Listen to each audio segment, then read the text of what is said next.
You are Locked On Jets POSTCAST,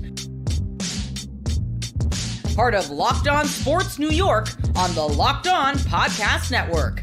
Your team every day. For the third straight week, the Jets found themselves in the fourth quarter, down by less than one score with a chance to win the football game. And for the third straight week, the New York Jets failed as they fall to the Buffalo Bills 23-20 to fall to 2-4 on the season. Welcome in to this edition of the Locked On Jets POSTCAST. I am your host, Chris Schubert, and this is a tough one. This is not one that's going to be easy to talk about. We normally have the book. We don't need the book tonight. The box score, our eyeballs told us the entire story of what happened tonight for the New York Jets. So we will unpack it all as Jeff Ulbrich started off his tenure as the interim head coach of the New York Jets with a loss that pushed the Jets down to 2-4. This episode brought to you by PrizePicks. Go to prizepicks.com/LockedOnNFL and use code all lowercase LockedOnNFL to win $50 instantly when you play $5. Look, the Jets can change their head coach. They can change their offensive coordinator. They can make wholesale changes across the board. And while parts of their team can look better, and we will certainly give the praise to the offense, which was not the problem tonight for a large part, if not all of the game, the New York Jets for the third straight week in the fourth quarter with less than 4 minutes to go had the ball in which any score in the Broncos game, a touchdown in the Vikings game, and a touchdown tonight would have had the Jets take the lead late and potentially would have been a walk-off winner against their respective opponents. And for the third straight week, the New York Jets failed in that department. And you can't help but think that's the reason why Aaron Rodgers was brought to this team.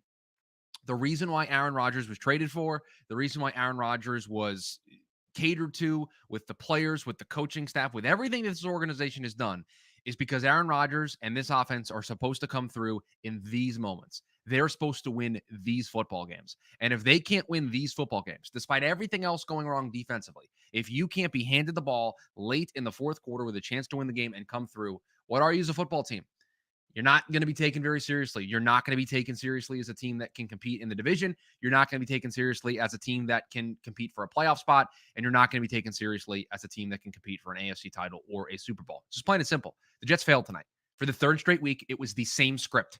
Doesn't matter who the head coach is. Doesn't matter who the coordinator is. Doesn't matter who's calling plays. Doesn't matter who's playing right tackle. Doesn't matter what wide receivers are available. For the third straight week, the Jets found themselves in a dream situation. The ball in the fourth quarter with their quarterback, their offense on the field. And they laid another goose egg. Now, we wouldn't have been in this mess if Greg Zuerlein didn't miss all those field goals. The Jets probably wouldn't be in this mess if Tyron Smith doesn't hold on what was a easy Braylon Allen touchdown. So we don't even entertain this conversation of 3 straight weeks having the same result, having the same story, having the same script, if it's not for those things. But the New York Jets changed the coach. They changed the play caller. They changed a lot. And yet it still looked the same. It still looked like an unorganized, undisciplined mess.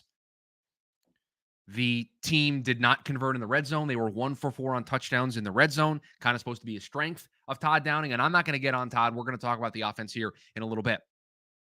11 penalties for 110 yards. Accountability was the word of the week. Accountability was what we talked about. Accountability was the reason why Robert Saleh was relieved of his duties. That was the reason why we had to make a coaching change. Needed to find somebody that was going to hold these guys accountable. Well, guess what? We are going to get to see really quickly how accountable Jeff Ulbrich in his new role as the interim head coach is going to want to hold these players. Does he hold a kicker accountable for missing multiple chip shot field goals that would have given the Jets a lead? What did he end up? 2 for 4. 2 for 2 on extra points, but 2 for 4 on the field goals. Missed 2 easy field goals. One, I think, was a 32-yarder. The other was a 43-yarder. There wasn't any wind that impacted them. Just got to make the kicks. And Greg Zuerlein has not been good all year. And if Ulbrich wants to preach this new era of accountability, then I think we're going to see a change this week at the kicker position for this team. And Zuerlein's been great. He's bailed this team out time and time again. But if they want to turn this thing around, if they want to tell us that it's different now with this new coaching staff, specifically with Ulbrich taking over as the head coach, then we got to see it this week. 10 penalties, 11 penalties, whatever it ended up being, for 110 yards. 11 penalties for 110 yards. Completely unacceptable. A well-coached, well-organized group doesn't commit those penalties. A well-coached, well-organized, well-prepared group doesn't constantly shoot themselves in the foot. A well-coached, well-organized group does not take touchdowns off the board with silly penalties. A well-coached, well-organized group does not extend drives for number 17 on the other side and Josh Allen and the Buffalo Bills by committing stupid penalties. It just doesn't happen to good football teams. And the New York Jets are just not a good football team right now. A good football team finds a way to win this game. A good football team doesn't put themselves into this mess. A good football team isn't firing their coach and changing their play callers 5 games in and nothing changing. Good football teams don't do that. So that's where we sit. We sit talking about a similar result, despite the offense looking better, despite there being a lot of good things that came out of the offensive change with the play caller, and we'll get into a lot of it. But here we are talking about the penalties. We're talking about being undisciplined, and we're talking about not meeting the moment in the fourth quarter.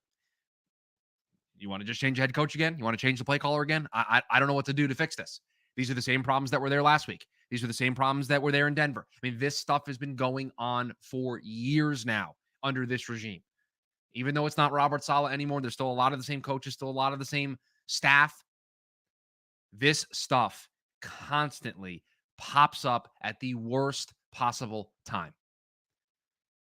And I know that people are going to point to the referees in this game, and I see there's a Bills fan, Michael, who I believe comes in peace and says, I don't think the Jets played bad. I think the refs screwed everybody and our kickers. Look, the referees were not very good. This turned into ref zone, for those of you who watch Red Zone on a regular basis on Sundays. I think some of the calls were soft both ways. They were consistent. They were consistently bad both ways. I thought both quarterbacks got pretty timid roughing the passer calls against them. I mean, the one against Rodgers, he even said, oof, that's soft. Like, I don't know how I got that one. Some of the DPIs didn't make any sense. Some of the non-calls didn't make any sense. Listen, the refereeing was not great in this football game.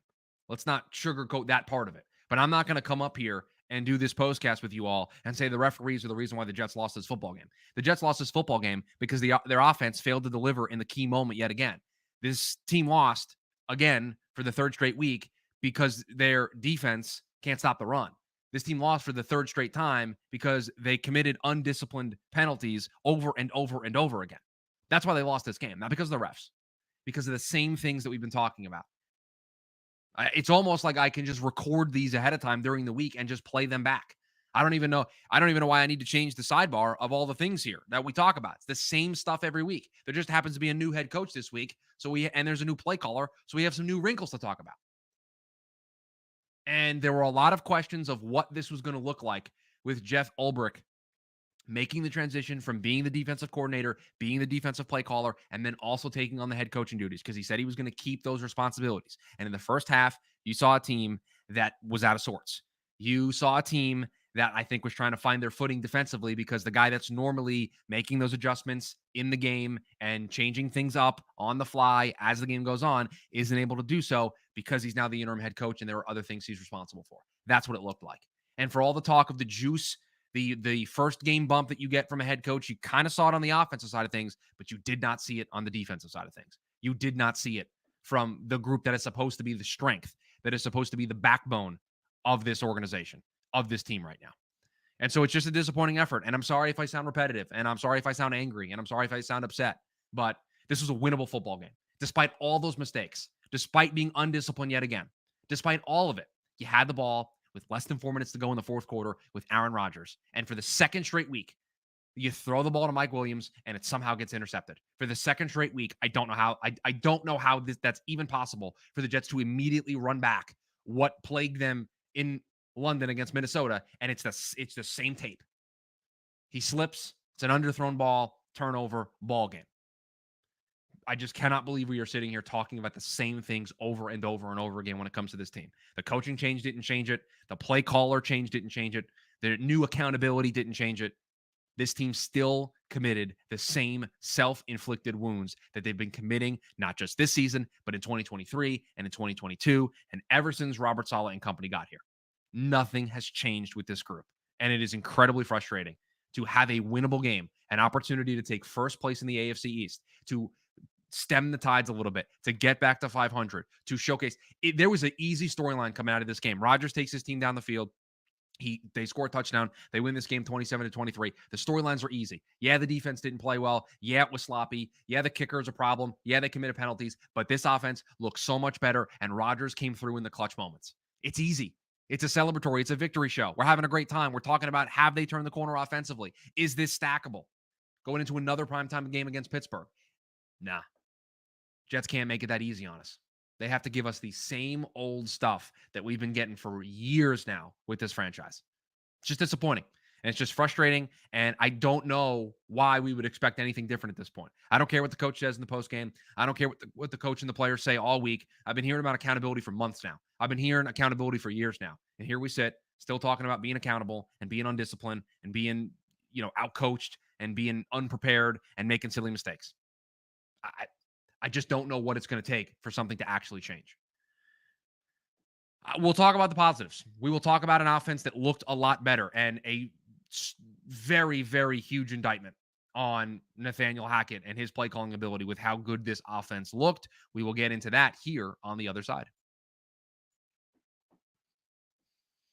Guys, sometimes intimate moments happen spontaneously, and we always want to be ready so we can perform in the bedroom. Hims provides access to treatments that can help you stay hard and last longer, giving you that boost of confidence so you can be ready whenever the mood strikes. Hims is changing men's healthcare by providing you with access to affordable sexual health treatments from the comfort of your couch. Hims provides access to a range of doctor-trusted ED treatments like chewable hard mints and Viagra and Cialis, and their generics for up to 95% cheaper. The process is 100% online, so there's no need for uncomfortable doctor's visits. Just answer a series of questions on the site, and a medical professional will determine the right treatment option. If prescribed, your medication ships directly to you in discreet packaging for free. No insurance is needed, and one low price covers everything from treatment to ongoing care. With hundreds of thousands of trusted subscribers, Hims can help you find the ED option that works for you. Start your free online visit today at hims.com/lockedon. That's Hims, HIMS.com/lockedon for your personalized ED treatment options. Hims.com/lockedon. The product mentioned are chewable, compoundable products which are not approved or verified for safety or effectiveness by the FDA. Prescriptions require an online consultation with the healthcare provider who will determine if appropriate. Restrictions apply. See website for details and incorporate an important safety information. Subscription required. Prices vary based on product and subscription plans. History, economics, the Great works of literature, the meaning of the U.S. Constitution. Did you study these things at school? Probably not. Or even if you did, maybe it's time for a refresher. Time and technology have changed a lot of things, but they have not changed basic fundamental truths about the world and our place in it. Our sponsor, Hillsdale College, is offering more than 40 free, that's right, free online courses, including Constitutional 101, the meaning and history of the Constitution, Introduction to Free Market Economics, the rise and fall of the Roman Empire, the Great American Story, A Land of Hope. All of Hillsdale's courses are self-paced so that you can start whenever and tune in wherever. Plus, you can go deeper with readings, quizzes, discussions, or just enjoy the lectures. Go right now to hillsdale.edu/lockedon to enroll. There's no cost and it's easy to get started. That's hillsdale.edu/lockedon to register. Hillsdale.edu/lockedon. Make sure you are subscribed here to the Locked On Sports New York YouTube channel. I've got you covered on the Jets and the Mets side of things. I was live earlier today for those of my Jets and Mets fans out there like myself. Did a postcast after the New York Mets defeated the Dodgers 7-3 in Game 2 of the NLCS to even that series up before they head back to Citi Field on Wednesday. So I've got you covered the rest of the week on the Mets side of things. And don't you worry, Sunday night we will be back together again when the Jets take on the Steelers on Sunday Night Football in what is going to be a really important game for this team to get back on track. So make sure you're subscribed. Make sure you turn on that notification bell and that you are notified when we go live each and every time our New York teams are in action. I've got you covered on the Jets and the Mets side of things. If you happen to be a Jets and a Yankees fan, Jay Berman's going to be your guy on the ALCS side of things with the Yankees taking Game 1 tonight over the Cleveland Guardians. Let's talk about this offense. We can give some of the numbers here. 59 total plays, 393 yards of total offense, 393 yards of total offense, 9 drives, 6.7 yards per play, 121 yards on the ground, 272 yards in the air. But where I want to go with this is and bear with me here. We don't normally do this on these postcasts, but I think it's important. Let's go drive by drive. And I'm just going to read you the drives that this team had in the first half. We're not going to go play by play, but just drive by drive.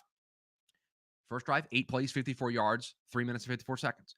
The second drive, a touchdown after the first drive was a field goal. 9 plays, 70 yards, 4 minutes and 11 seconds. A punt, but a 6-play, 15-yard drive, so picked up a first down, no 3 and outs.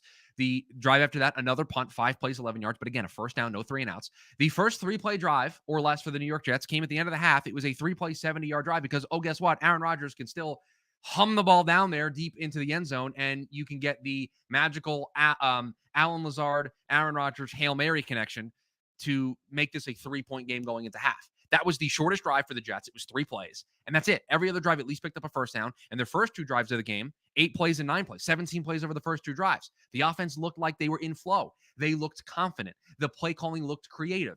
Was it a whole bunch of motion and a whole bunch of play action and a completely different offense from what we've seen over the last couple of weeks? No, it wasn't drastically different. Same personnel usage. Yeah, they didn't use a ton of 12 personnel, but they just looked like a group that was more confident. It looked like a play caller who was calling the game in flow, who was reacting to what was happening in real time. They come out in the second half, 10 plays, 60 yards, field goal. The missed field goal, 7 plays, 60 yards. The second missed field goal, 9 plays, 41 yards. The interception to end the game, 6 plays, 10 yards. The Jets did not have a drive in which they didn't pick up a first down, and the only drive that didn't last more than 3 plays was a touchdown. That is a marked improvement for this offense. This is a group that was constantly having 3 and outs, was constantly run, pass off the field. And yes, they punted tonight. It wasn't amazing. It wasn't a top 5 offense, but it looked like what it was supposed to look like up until the end of the game. Breece Hall, 6.3 yards per carry. The run blocking looked infinitely better. Breece looked infinitely better. He looked more confident. They got the ball out in space. Garrett Wilson, 8 catches, 107 yards, 13.4 yards per catch on average. There were more down the field shots for Garrett Wilson where he was just open. Lazard had a really nice game, caught a ball that I have no idea how he caught it. And I'm not talking about the Hail Mary. It was a ball that Rodgers threw basically into triple coverage. And Lazard, as he turned around, it basically just hit him in the chest and the hands, and he just basically stuck to him. He looked really good. Breece was catching the ball out of the backfield. This offense functioned the way it was supposed to function. Now, it's got to score more than 20 points. It's got to come through in the end of games. But if you're going to grade Todd Downing's performance, it's at least a B+, if not higher. This offense looked a lot better. This offense looked like a team that had confidence. And, Dylan in the chat says, looked like a team coached by an interim coach when I was doing the intro segment. The offense looked so different from what we had seen this year. So different from what we had seen last year. It looked like a team that had confidence calling plays. It looked like a team that was comfortable executing. That when the play call came in, the guys in the huddle felt confident about the play call. It just looked like an organized unit. And I think that's an incredible indictment on Nathaniel Hackett, that they make this change on a Tuesday. The play calling duties get officially announced to us on a Wednesday. And immediately on national TV against a good Buffalo team that's known for their defense, Sean McDermott, a defensive-minded head coach, that they're able to have that type of success. Again, Breece Hall, 6.3 yards per carry was his average. Name the time this year that it looked like that. He broke a big one that he probably should have made the guy miss and get into the end zone on. But that play was all execution by the Jets. It was a pitch out to the left. The Bills had it scouted really well, but the Jets just won the play, won the rep because they outblocked the Bills. And Breece is Breece, and he broke it. That's great. Put your guys in positions to succeed. And you can feel that they were confident at that point in the game with the way the game was flowing for them as an offense because they executed at a high level. And so is Todd Downing going to be mistaken for a top 5 play caller in this league? No. He's known for having good red zone offenses, and they struggled in the red zone. They had a touchdown taken away on a penalty from Tyron Smith, who wasn't very good tonight. We need to have potentially have some conversations about Olu Fushanu replacing him if this continues to spiral like this for him. Just giving up sacks and penalties is just not a good look for Tyron. I still think he's a good player, but he's just got to clean some stuff up. But overall, I do know how you could be disappointed in the offense because for the 3rd straight week, the ball was in their hands with a chance to win the football game, and they didn't come through. But it wasn't because all of a sudden in the second half of the game, they figured it out and they went on this miraculous run to try to come back. They were in this game the entire way. This was a 20-17 game at half. The defense allowed 3 points in the second half, and it was the 3 points that the Bills kicked to take the final lead of the game, 23-20. So The defense made the adjustments in the second half, and we'll talk about that here on the other side as we wrap up this edition of the Locked On Jets postcast.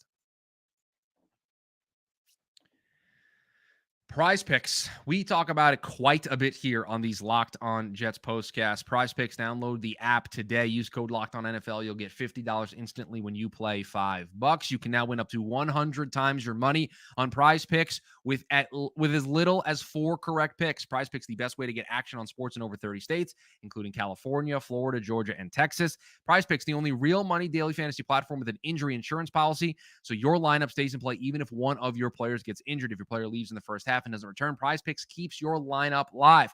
PrizePicks puts its members first, so all withdrawals are fast, safe, and secure. Sign up today and get $50 instantly when you play $5. You don't even need to win to receive the $50 bonus. It's guaranteed. PrizePicks also offers weekly promotions that can lead to big payouts, like Taco Tuesday. Each Tuesday, PrizePicks discounts select player projections up to 25%. To provide even more value for your lineups. Download the app today and use code LOCKEDONNFL to get $50 instantly after you play your first $5. Download the app today and use code LOCKEDONNFL to get $50 instantly after you play your first $5 lineup. PrizePicks. Run your game.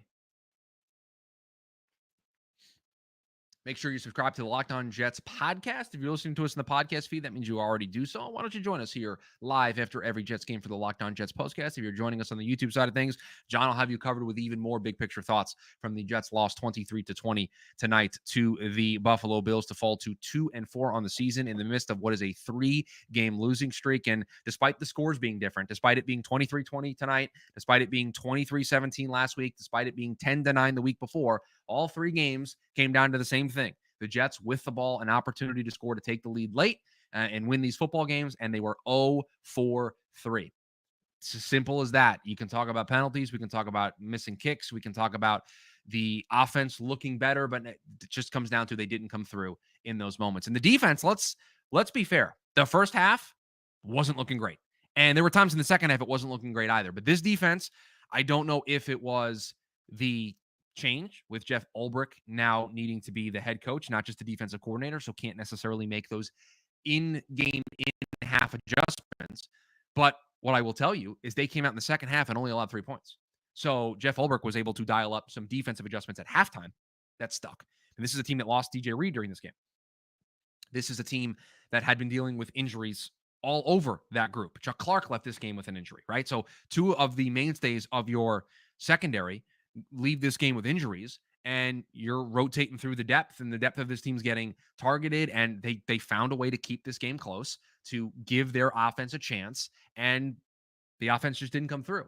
And again, it was not perfect. The defense did not play well in the first half. They almost had themselves down multiple scores going into halftime if it wasn't for that Hail Mary at the end of the first half. So it was going to be a different story if not for that miracle play at the end of the first half by Rodgers and Allen Lazard. But credit where credit is due. This defense always seems to be able to make an adjustment. They always seem to be able to find a way to keep the team in it, even though things may not be perfect, even though things might not be 100%. They got to clean up the penalties, some bad DPIs on DJ Reed, some just holding calls, some unsportsmanlike stuff, some roughing the passer stuff. And there was a drive where, let's see, Javon Kinlaw on the field goal drive had a roughing the passer that extended the drive, had a neutral zone infraction that moved up the kick, even though it was a chip shot anyway. And then on the kick itself had a personal foul that got enforced on the kickoff. So Javon Kinlaw had 3 penalties on one drive. And they were 3 penalties in the span of 5 plays? I mean, I'm going to try to find the depth chart here, or the drive chart here, to see how it broke down. But it was in rapid succession, those penalties. I mean, he had the roughing the passer penalty on 2nd and 11. Then there were 3 plays where he didn't commit a penalty, and then the back-to-back fourth and goal where he committed a penalties. So on the final 6 plays of a drive, 3 penalties from Javon Kinlaw. Just got to clean that stuff up. You can't have it. And so if we're going to grade Jeff Ulbrich's debut as the head coach of this team, the play calling change worked. The offense looked better. The defense, I thought, took a step back, and that was what we were worried about. And we'll see if he continues to maintain the play calling duties on defense. But he did show an ability to make an adjustment. So you don't necessarily want to completely write off just one game. You may want to give him an opportunity to have a full week now, being able to reflect and being able to see what worked, what didn't, what things can I take off of my plate that don't totally upset the apple cart. And that's what this week's going to be about for Jeff Ulbrich. But for the New York Jets, they gotta find it, and they gotta find it in a hurry, because this thing could very easily spiral out of control. They've got the Steelers, who are going to be a good, well-coached, well-organized team that's going to put pressure on them.